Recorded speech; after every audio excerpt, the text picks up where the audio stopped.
2 spoon போதும். Lion date syrup, இதுல iron, fibre, vitamins, நோய் எதிர்ப்பு சக்தி அதிகமா இருக்கு. Lion date syrup.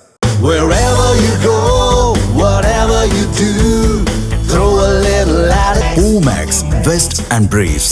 திருவள்ளூர் பொதட்டூர்பேட்டையைச் சேர்ந்தவர் கணேசன், வயது 56. அரசு பள்ளியில் ஆய்வக உதவியாளராக பணியாற்றி வந்தார். அக்டோபர் 22 வீட்டு குளியலறையில் இறந்து கிடந்தார். பாம்பு கடித்து இறந்ததாக குடும்பத்தார் கூறினர். கணேசனின் மகன்கள் மோகன்ராஜ், ஹரிஹரன் தந்தையின் பெயரில் காப்பீடு செய்யப்பட்டிருந்த பணத்தை கோரி விண்ணப்பித்தனர். கணேசனின் மரணம் குறித்து விசாரணையில் ஈடுபட்ட காப்பீட்டு நிறுவனம் சந்தேகமடைந்தது. வடக்கு மண்டல ஐஜி அஸ்ரா கார்கிடம் புகார் தெரிவித்தது. கும்மிடிப்பூண்டி டிஎஸ்பி ஜெயஸ்ரீ தலைமையில் தனிப்படை விசாரணை நடந்தது. அதில் கணேசனின் மகன்கள் பாம்பை விட்டு கடிக்க வைத்து தந்தையை கொன்றது தெரியவந்தது. இதுகுறித்து போலீசார் கூறியதாவது: கணேசன் பல காப்பீட்டு நிறுவனங்களில் 2,50,00,000 ரூபாய் காப்பீடு செய்துள்ளார்.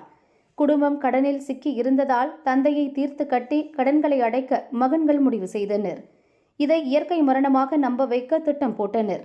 3 மாதங்களுக்கு முன்பே கணேசனை நல்ல பாம்பை வைத்து கடிக்க வைத்தனர். அதிர்ஷ்டவசமாக அவர் அதில் இறக்கவில்லை. கொடிய விஷம் கொண்ட கட்டுவிரியன் பாம்பை கடிக்க வைக்க முடிவு செய்தனர். அரக்கோணம் அடுத்த மணவூரைச் சேர்ந்த பாலாஜி, பிரசாந்த், திருத்தணி தினகரன், நவீன்குமார் ஆகியோர் இதற்கு உதவினர். கட்டுவிரியன் பாம்பை அக்டோபர் 21 வீட்டிற்கு கொண்டு வந்தனர்.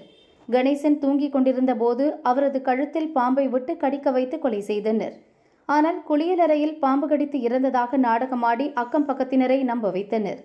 கணேசனின் 2 மகன்கள் உள்ளிட்ட 6 பேரையும் கைது செய்து புழல் சிறையில் அடைத்துள்ளோம் என போலீசார் கூறினர்.